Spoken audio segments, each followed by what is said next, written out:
Coffee na naman tayo. Yan, it's coffee time. Ngayong umaga na maulan na umaga. Yan si Mr. Mary siya niluluto. At ito guys, tingnan nyo na naman ang kapaligiran namin kasi maulan saka yung mga dogs ko. Lalo yan hindi lalabas dahil nga ang ulan na naman dito sa Sambales. Hello, ayan, good morning. Maliwanag siya pero ang ulan dito na naman. Magandang umaga sa inyo lahat. Tapos yung aking mga pasensya na kayo guys dahil ito lang ang aking mga video for today's video guys. Ayan muna yung aking mga alaga, ang aking nabibidyo ngayon dahil hindi pa kami nakakagala ng malayo-layong lugar guys dahil wala pa kami service. Kaya ito muna guys ang aking araw-araw na video sa aking YouTube channel ng aking mga dugdog na mga cute. Nabawasan na naman sila guys ng isa. Kaya kunti na lang sila guys. 6 na lang sila. Yung isa nawala na naman dahil nagkasakit siya. Hindi naman namin mapagamot dahil nga wala naman po kaming pera na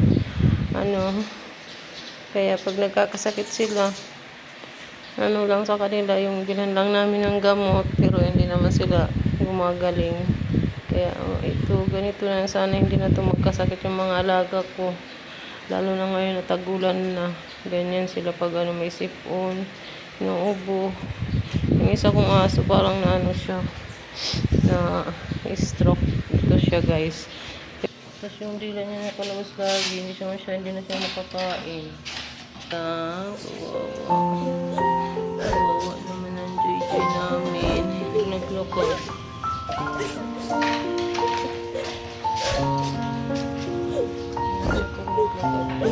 Pero nawala na po siya ng isang araw lang. Kaya sakit sa dibdib dahil ang dami ko ng asong nawawala dahil hindi ko naman sila po napapagamot. Ito 6 na lang po sila.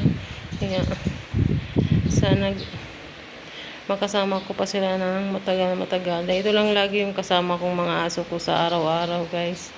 Ayan sila. Hindi pa ako nakalinis dahil paggabi sila dyan natutulog. Diyan sila natutulog sa upuan namin. Ayan guys. Yung dalawa ko naman, ito. Ayan si Isno. Saka ito.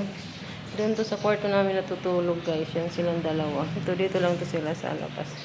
Kaya sana po subscribe na lang po ng aking YouTube channel po para sa aking mga dugdog. Thank you so much sa inyong lahat.